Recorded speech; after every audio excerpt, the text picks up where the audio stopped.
If you missed any of those announcements, I know we kind of fire hose them all at once. There are places you can go to find those. The best place I can encourage you to go is to our Talk It Over email. All of those announcements are listed. Anything that's coming up is there in that email, and that goes out every single week to your mailbox, to your email. You can also check the bulletin board in the hallway for announcements, but that is like the number one place. Also, if you're on Facebook, you can look there, but there's lots of places to find those. We would love to have you join us today for Starting Point, as was shared right after service. But today, we are continuing our new series called All In. We began this series last Sunday, and we're looking at what it looks like to truly say yes to the call to follow Jesus.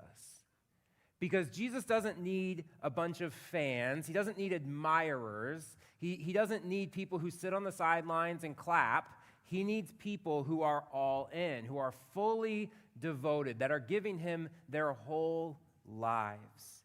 This is what he calls us to. And last week we looked at the story of a man affectionately or maybe not so affectionately known as the rich young ruler.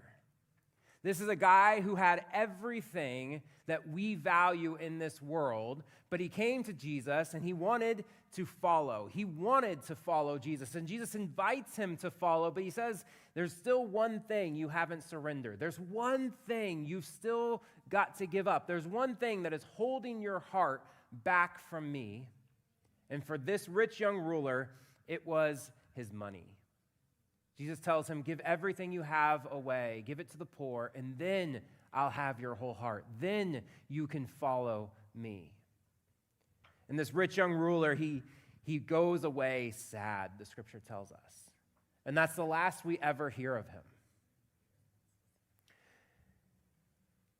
It's not always money that is holding your heart, but we all have things. And so we invited you last Sunday to really examine yourself and ask the question, what am I still holding back from Jesus? What areas of my life am I still keeping apart from him? What areas do I not like for him to touch? Do I not want him to shine the flashlight into? It's those dark spots in my heart that I don't want anyone to know about, especially Jesus. Those things are holding us back.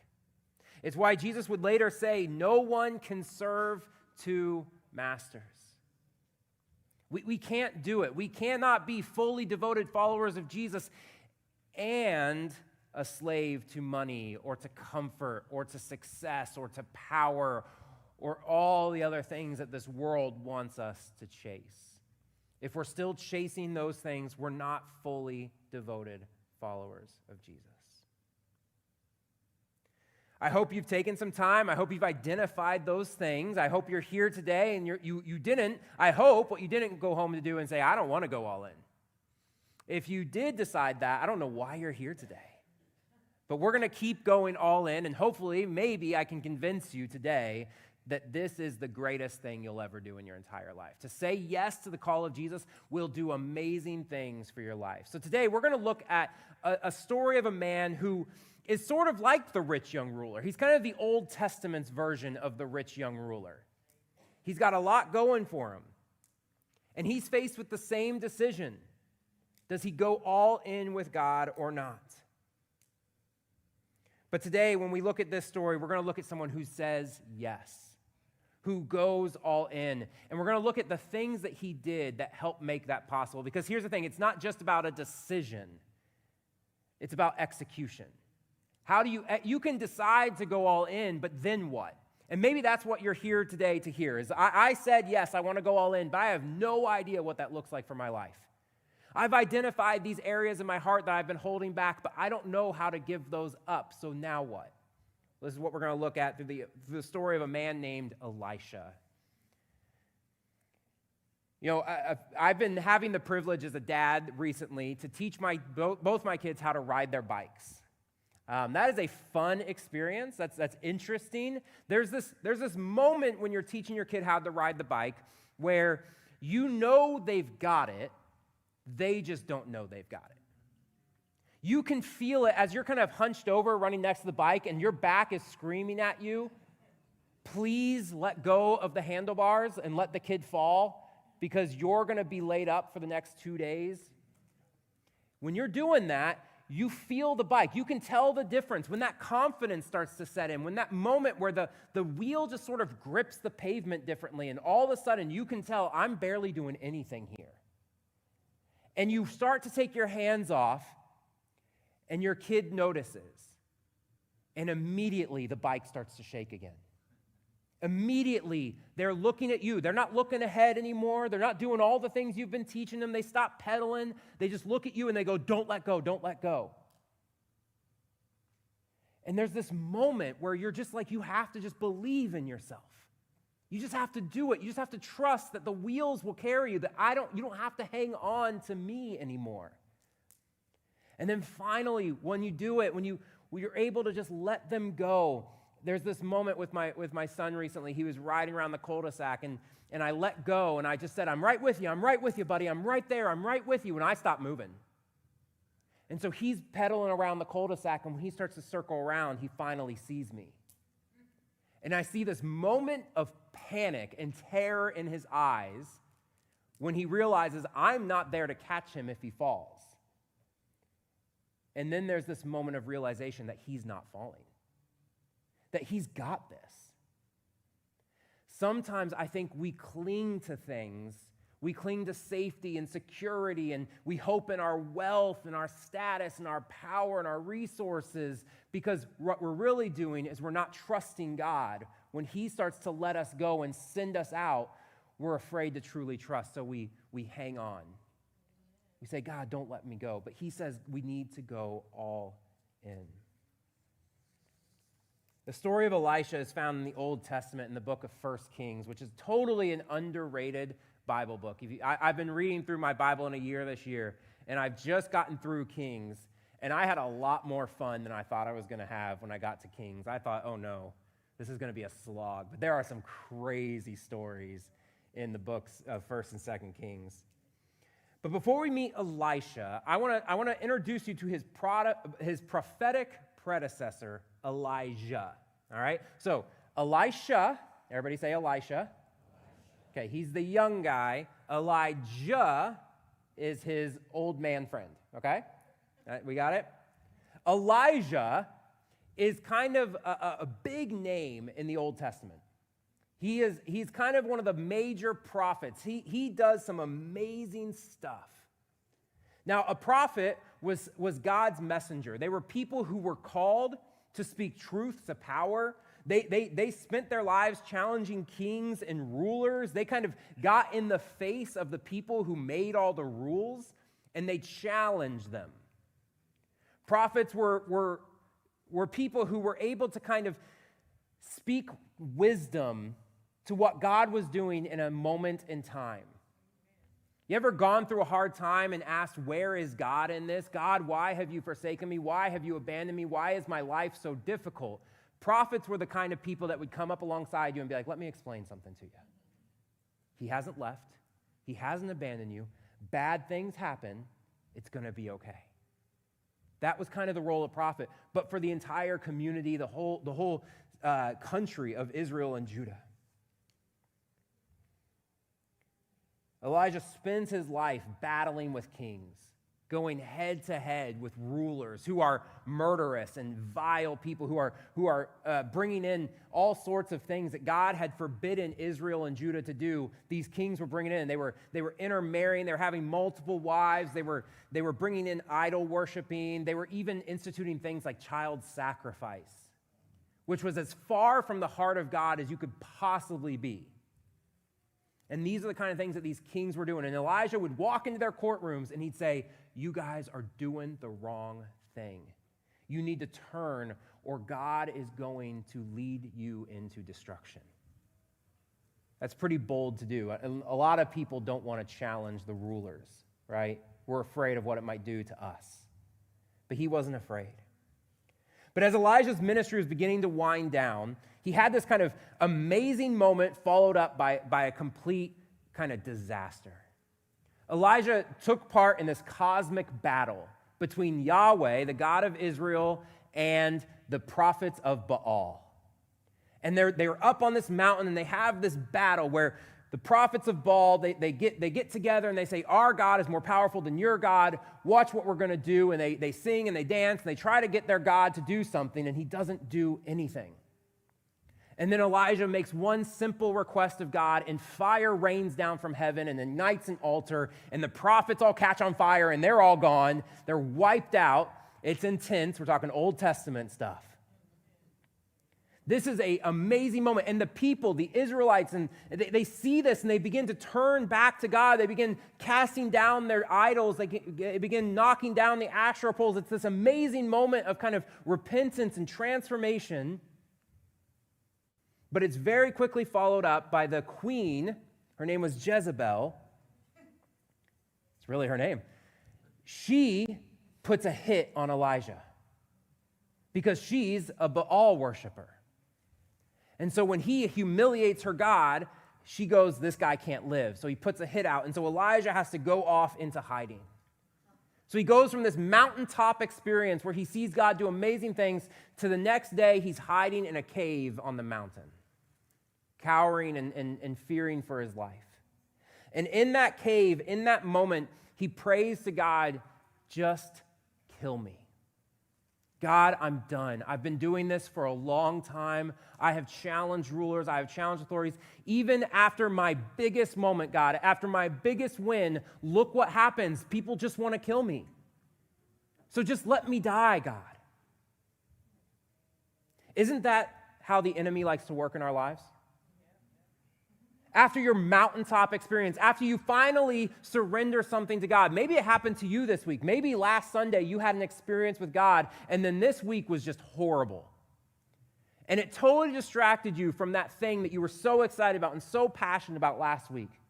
I've seen it 1,000 times in my own life and in other people's lives. They finally say, I'm going to break the addiction. They finally say, I'm going to go all in. They finally say, we're going to do this thing. I'm in it. I'm in it for the long run. I'm going to get baptized, all these things.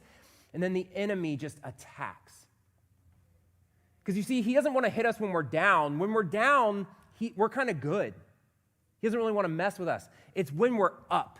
It's when we're excited. It's when we're passionate that he wants to knock our legs out from under us. And so Elijah's here and he's praying, God, just kill me. And God does what any loving father does when their kids are having a hissy fit. He says, why don't you have a snack and take a nap? Go read the story. That's what God tells him to do. Go eat some food. I'm going to give you some food to eat in this cave. Fill up your belly. Take a nice long nap, and let's talk later. And so when Elijah wakes up, he feels better. He takes some me time and he goes for a walk, and God speaks to him. He says, you know what? I don't want to kill you. We're not done. Your ministry is winding down. You're an old man. This is coming to an end, but I still have plans for you. There's actually someone that I'm going to send you to, and you're going to call them to take your place. And that's where we meet Elisha. God says to Elijah, you're going to go. You're going to meet this guy named Elisha, this young man, and you're going to call him to be the new prophet for Israel. He's going to be my new mouthpiece to the people. The story, we're going to pick it up in 1 Kings chapter 19, verse 19. If you have your Bibles, it'll be in the Old Testament, so the first half of the Bible, first 3 quarters. If you don't have your Bible, it'll be up on these screens. If you need a Bible, we have free Bibles available for you. So please, they're out on the table in the back. We'd love for you to grab one of those and take it with you today. Or come see us after church and we'll make sure you get one. It says in 1 Kings chapter 19, verse 19, so Elijah went from there and found Elisha, son of Shaphat. He was plowing with 12 yoke of oxen, and he himself was driving the 12th pair. Elijah went up to him and threw his cloak around him. All right, so we learn a lot from this one verse. First, we learn that Elisha has 12 yoke of oxen. So he's not just a farmer, but he's a wealthy farmer. This is apparently a pretty successful enterprise. 12 yoke of oxen is 12 pairs, which means he has 24 oxen that he's taking out and tending to his fields with. He must work for a family business. They probably kind of run their town. This would have been a lot of property for one person, one family to own. Elisha is well off. He has a lot of means. He has a lot of a future that's kind of in store for him. These weren't struggling, poor farmers that we might picture in our head when we hear the word farmer. These were businessmen. Elisha had a family business. He had a stake in something that was going to take care of him for the rest of his life. He's kind of like the rich young ruler in that way. We meet Elisha. He's a young guy. He's got a family business that he's going to inherit, and he's running it well. We also learn that Elisha is not lazy. He's actively participating in the work in the fields. He's not the kind of person that sits on the sidelines and tells other people what to do, but he has these workers out in the field, and he's in the last pair. He's driving his oxen. He works hard. But in the middle of his everyday life, in the middle of the thing that he'd woken up every morning probably for the last 10, 15, 20 years of his life to go do, this old man comes running out and throws a cloak around him and changes his story forever. And that's kind of how God works in our lives. God likes to hit us in the everyday, ordinary moments. A lot of times we are just going about our lives when we hear the call of God to do something great. We might be at the same job that we've gone to for the last 15 years, and then all of a sudden we hear this voice from heaven. We hear this call. We hear this stirring in our heart. We get this fire in our belly that says, I'm meant for more than this. God has more in store for me. And we go home and we tell our wife, hey, I think I'm going to quit. I think we're going to start that business that we've always dreamed of starting. I think we're going to go and we're going to start a church. I think we're going to go and start a Bible study. I think we're going to go and we're going to volunteer. We're going to diversify our portfolio. Instead of just trying to get all this money, we're going to set some aside for kingdom purposes. Because the status quo doesn't feel good anymore, and God wants to do more for me than that. You see, this happens all throughout the Bible story. People are just going about their lives. They're just normal people. And God shows up, interrupts, and turns them into people that we then put on a pedestal and think they're great, but they're just people who said yes to the call. Moses was just out tending sheep when he found a burning bush in the middle of a desert. At that point in Moses' life, he was a murderer on the run from the king of Egypt. He used to be a prince of Egypt, and now he was hiding in the wilderness, taking care of sheep. And God met him with a burning bush. Gideon was threshing wheat when God called him into greater purposes for his life to be a judge. David was a shepherd boy. He was out in the fields when God called him to be king. Peter, Andrew, James, John were fishing. How many of you guys like to go fishing? I love fishing. God found them while they were casting nets. Just everyday, normal life stuff. That's where God found them. That's where they got the call to follow Jesus. Didn't happen in a church building. It didn't happen in a worship service. Didn't happen while they were fasting and praying. It happened when they were going about their everyday life. They got this call to say yes to Jesus. Elisha, he was plowing his fields, doing what he always did. I'm sure he woke up that morning and didn't think anything special was going to happen that day. I bet he didn't think anything different was going to happen. And then this old man runs out from nowhere and throws his cloak on him and says, there is a great plan for your life. You know, Elisha, he's not out seeking a platform. He wasn't dreaming of greater things. God just had greater things in store for him. So maybe you're sitting here today and you're going, I don't have a deep longing. I don't know what God has for my life. I don't know what I'm supposed to do next. You don't have to know. God knows. He knows what he has for you. He knows the great plans he has for you. All he needs is the greatest ability you can give him, and that's your availability. You just need to be available to him. Elisha, he simply lays his cloak on Elijah. Elijah lays his cloak on Elisha. I'm going to mess that up every single time, just so you guys know. But this cloak, it's a symbol of his prophetic position. So by putting that onto Elisha, it was a clear message.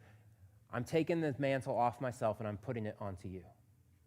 God has plans for you. I think sometimes we need somebody to be Elijah to us. We need someone else to see it in ourselves before we see it. Because a lot of times we don't see the potential that God has for our lives, but other people do. So this is why I think it's important. If you're here today and you see something in someone, you think, man, you're so friendly, you're so kind, you're so good at what you do. Don't be afraid to just share those words with them. Walk up to them after church and say, hey, you're amazing at what you do. The way you serve, the way you work, the way that you care for people, it matters. And I see potential in you. There's someone in this church that I just recently did this to. I just went up and talked to them. And I said, listen, I see so much in you. Honestly, I see myself. I think God can do something really, really cool in your life if you just say yes. I needed that. When I never wanted to be a pastor. It wasn't until somebody else came up to me and told me that you could do this that I ever started to even consider the idea. We all need an Elijah in our life to come up to us and say, there's potential in you. And then what we have to do is ask the question, will the cost of discipleship dissuade me from this? Because if I say yes to the call of Jesus, I might have to say no to other things in my life. Now let's look at how Elisha responds. Elisha, in verse 20, it says, he left his oxen and ran after Elijah. You see the difference between the rich young ruler? The rich young ruler walked away sad. Elisha ran after the call. Elisha picked up his stuff, he left everything, and he ran. He says to Elijah, let me kiss my father and my mother goodbye, and then I will come with you. Go back, Elijah replied. What have I done to you? Now, that's one of those verses that it's hard to understand what was Elijah saying there, but really what he's saying is, all I did was put a cloak on you, dude. If you need to go say goodbye to your family, go say goodbye to them. This is God's call. Do whatever you need to do, but if you're going to follow, follow. So Elijah goes home, and he left him, and he went back. And look at what he does next. You might want to underline this in your Bible. He took his yoke of oxen, and he slaughtered them. He burned the plowing equipment to cook the meat, and he gave it to the people, and they ate. Then he set out to follow Elijah and became his servant. Elisha hears the call to follow and immediately runs after Elijah. He goes all in. He holds nothing back. But he realizes there's one more step that he needs to do. There's one more thing that he has to do in order to truly be all in. He has to sell out. He has to give up his past. He has to make a statement of faith. Have you ever heard someone say they've made a statement of faith? Usually it's like we raise our hands. Everybody close your eyes, raise your hand. That's a statement of faith. Well, Elisha makes his statement of faith, and it's not some secret thing in a room that nobody's actually going to hold him accountable to. He goes back to his home, and he burns the ships. Well, in his case, he burns the oxen and the plow. He burns the thing that represents his past life. Burning the ships is a quote that we often say, but most people don't really know where that story comes from or where that saying comes from. It's a true story. In 1519, Hernan Cortez sailed from Spain to Mexico in an attempt to colonize the New World. Many other attempts to do this had failed because the populace of the New World was just too much, and you couldn't get enough people on the ships to bring them over to really fortify an army that would be able to take over the land. So when Hernan Cortez sailed out of Spain, he took 11 ships and about 600 soldiers, and when he arrived in Mexico, he faced the odds of more than 7,000 to 1. There were more than 7,000 indigenous people to his one soldier that he'd brought. But when he landed on the shores, he gave an order that changed the course of history. He said, burn the ships. And they lit fire to their ships and sank them in the harbor. There was no retreat. There was no going back. They were either going to win their battles and win their mission, or they were going to die trying. He said, no return, no retreat, no plan Bs. We win or we die. Now, I am not trying to put up Hernan Cortez as a model for how you should do life, okay? Please do not take this message and go be a colonizer, okay? Not what we're trying to say. But if we can get past the awfulness of that and just see the reality that sometimes in our lives, we have plan B so we don't have to stick to plan A. Sometimes in our lives, we hold things back. We have a backup plan so that we can fall back. And most of us actually are living our plan Bs or plan Cs or plan Ds. Because we had some really awesome plans at one point in our life. We had these goals in mind. We were going to do awesome things with our lives. But when it started to get hard, we fell back on our backup plans. We said, this is scary. This is risky. I don't know if I can do this.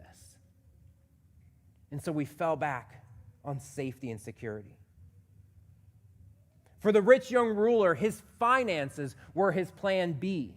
He wanted to go all in with Jesus, but Jesus knew if you have your money stored up, when things get hard, one night when you're sleeping on the dirt, when you're watching me get crucified, you're going to go back to that because it's going to be safer, it's going to be easier, it's a fallback. So for Elisha, he never intends to go back. He takes the very thing that represents his livelihood, the very thing that represents the entire point of his life. He has been a farmer, and he burns it and he cooks it. He makes it clear to his family and his friends, guys, when I leave today, I'm not coming back here. I'm following forever. I'm all in. Here's the thing, if you're serious about making change in your life in any way, you have to get rid of the backup plans. Listen, if you want to lose weight, okay, you're going to have to throw out that secret stash of ho-hos. Because why are you keeping them in the drawer if you're going to not eat them anymore? Why have it there? If you're really serious about losing weight, why keep the Krispy Kreme punch card? Because you're just saying, someday I'm going to go back. I've got a plan B. Just in case this diet thing gets a little difficult, I got my punch card. Listen, I hear students all the time, I need to focus more, I need to do better in school. Delete TikTok.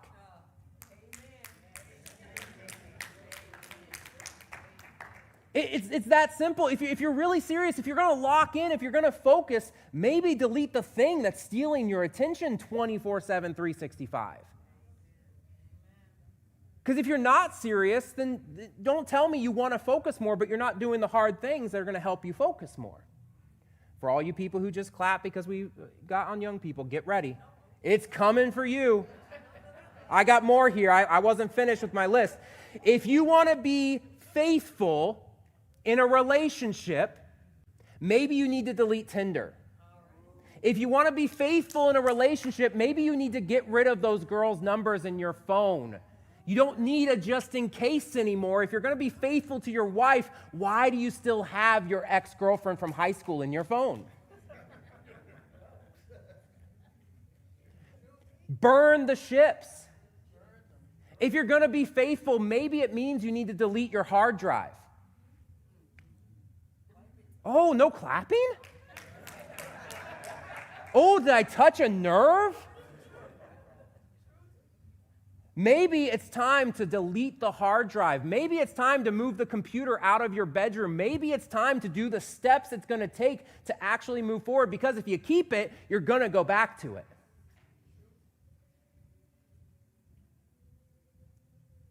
If you want to get sober, you're going to need to pour the whiskey down the drain. I had a buddy in high school who gave his life to Christ, and he was walking with Jesus, and he was doing all the right things, and he was committed. But every time I go to his house, I would open this little secret drawer that he had, and there'd be a little baggie of pot in there. And I used to say to him, why do you still have this, man? You said you were done with that stuff. And every time I go, I'd check. He knew I was going to. He hated inviting me over to his house. Because he knew I'd pop that little drawer open, And I'd see the bag, and I'd go, man, what are you doing? It's still here? Yeah, I know. I'm going to get rid of it. I'm going to get rid of it. I promise. I'm going to get rid of it. Months and months and months went by, and that he wasn't smoking it, but he wasn't flushing it either. And I said, what are you holding on to this for? Are you going back to it? Like, is that the plan? If this whole Christian thing doesn't work out, are you going to go back to the pipe? I remember the day I went over to his house and I opened that drawer and it was gone. And he had this smile on his face. He had this smirk. He was like, I was waiting for you to open that drawer, man. I smoked the whole... No, I'm just kidding. He did. He said, I flushed it. He said, you know what I didn't want to do? I didn't want someday for my girlfriend to come to the house and find it and go, you never told me you had this. And I could say, I'm not that guy anymore. And what would she say? She'd say the same thing you've been saying. Then why are you holding on to it? What's the reason for keeping it if you're not that guy anymore?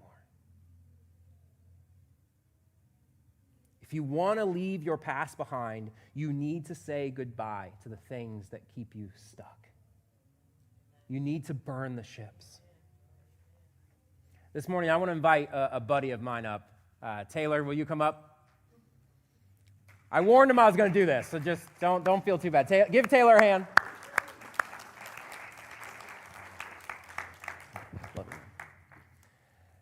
Taylor, you can come over here a little bit. Get on camera. We got to get you get you in the shot.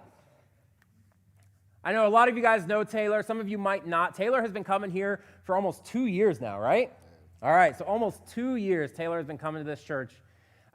When he first started coming here, he came to us in a pretty tumultuous time in his life.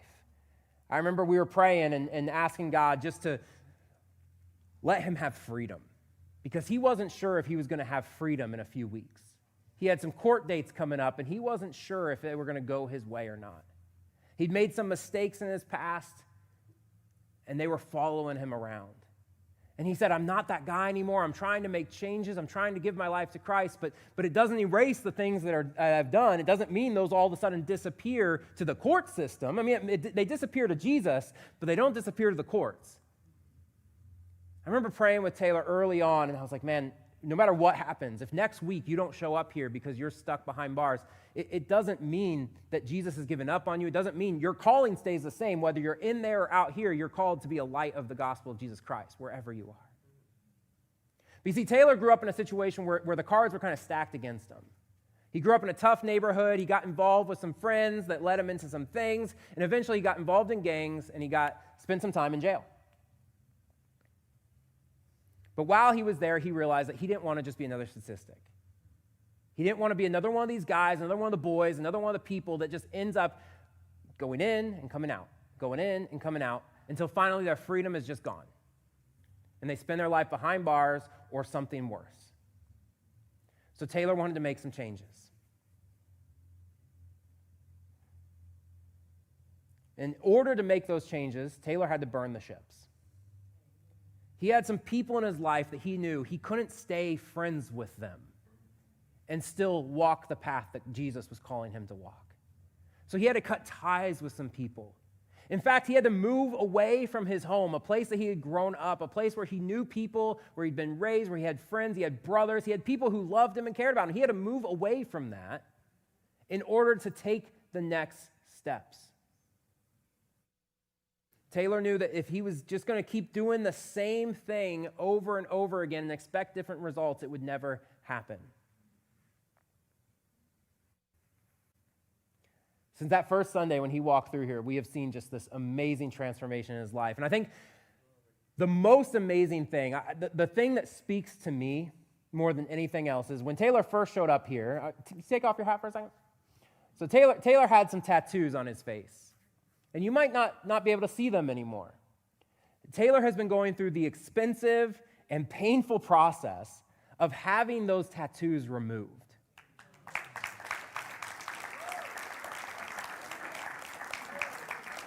Because Taylor's not going back. That version of him is dead. That version of him, he left that in the grave. It's no more. This is the new Taylor, and the new Taylor gets to make his own decision about what his life's going to look like. He gets to say yes to Jesus and follow him wherever he goes. And listen, this is not mean. I'm not putting Taylor up here to say he's perfect. I'm not putting him up here to say he's got it all together. He's got it all figured out. He's just like me and just like all of us. He still has work to do. But he has been doing the process of burning the ships and saying yes to the call no matter what. In a few weeks, Taylor's going to take the next step in that process. Taylor is going to enter into the waters of baptism.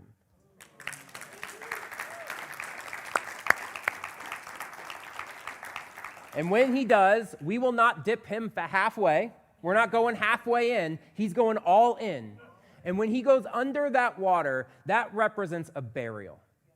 His old self is dead and gone. And when he comes up a new creation. The old is gone, the new has come, but God, right? Taylor's story was all leading to death and destruction, to being locked up, to not having freedom. But God wasn't finished. God had a different story to tell. But Taylor, he couldn't just sit back and let grace do its thing. He knew he needed to be an active participant in working out his own salvation. And he did the hard things that it took. And so today, I wanted to share this story with you because I wanted you to realize that you can do it too. I don't know all of your stories. I don't know all the things that are going on in your lives. I don't know all the things that you identified in the past week that you need to work on. But what I know is nothing is impossible with God. And you can start today, right now. Taylor, thank you. Appreciate you. Make sure you get a chance. Talk to Taylor today. Introduce yourself if you haven't talked to him before. Hey, Billy, I'll talk to you after, okay? We'll share after, okay, Billy? Okay. All right. If you feel like you need to talk to Taylor, he's here for you. He wants to tell you, if you want more details, if you want to know more about his story, I didn't want to share all of it because that's his story to tell. But if you watch this today and you said, man, I wish that could be me, it can be. Because that's the kind of God we serve. But if you think it's going to be easy, go talk to Taylor and ask him if it's easy. Because I bet when he sits there and feels that thing burning the skin off his face, I bet he doesn't feel like this is easy. But he knows it's right. That's a statement of faith. He's saying, I'm not going back. Elisha made his statement of faith. He burned his plowing equipment. He burned his oxen. And he invited his family over to say, listen, we're having a party now because I'm gone tomorrow. Because I got a new purpose in my life. This morning, we're going to invite the band forward. We're going to continue worshiping. But I want to end with this, because this is the requirement. This is what it means to go all in with Jesus. There is a cost to discipleship. The gift of grace is free, and it is available to anyone, but it will cost everyone something. And we can't keep asking God to do something new while we keep doing the same old things. If you want to see something new in your life, it's time to get rid of the old. Most of us get stuck spiritually because we do the same things and expect different results. Elisha, he gave up a lot of wealth and a lot of status and a lot of security and a lot of comfort. He gave up position. He gave up everything to say yes to the call of God. He gave it all up for an unpaid internship with a man he'd never met. So the next time that you feel like God is calling you to do something crazy, just remember that he's the one that has the resources to make it successful, not you. He's not calling you because you're great. He's calling you because you're available. And he'll work out the details.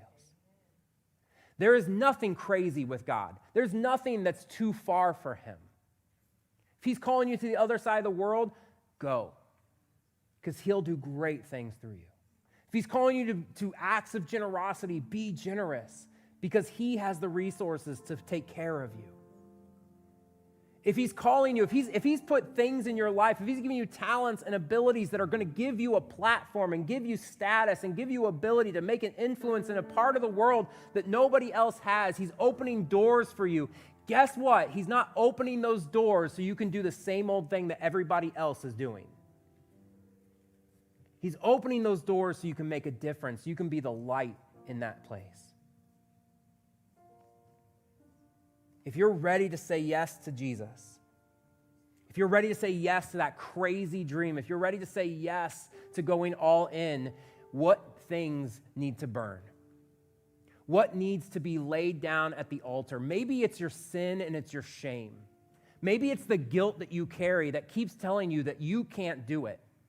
It's those repeated failures every time you've tried to do it in your own strength, and you're just feeling like, yeah, Taylor can do it, but I can't. Maybe that's the thing you need to burn on the altar today. But maybe it's your comfort, maybe it's your security, maybe it's your safety, maybe it's easiness. Maybe you just like life to be easy, and God is calling you to do hard things. Well, maybe that's the thing you need to burn on the altar.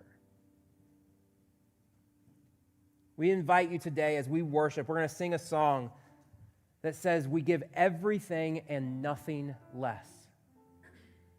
We give it all to him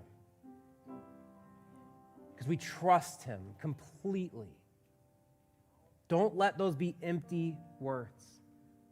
And this morning, if you need to just help trying to figure out what does it look like for me to burn the ships? What does it look like for me to take that next step? We're going to have prayer partners up here during the song and after church. You can come up at any point. If you don't want to come up during the song, that's okay. You can come up after. But come up and you can pray with us. You can talk with us. We would love to just walk with you, help you begin to take those next steps. Because here's the thing, you don't have to do it alone. Taylor didn't. He didn't have to do it alone. He had a community of people walking with him, encouraging him, checking up on him, praying for him. This is possible, but it's going to cost. So we invite you this morning to stand with us as we worship and ask God to reveal those things that you need to lay on the altar today and give him control.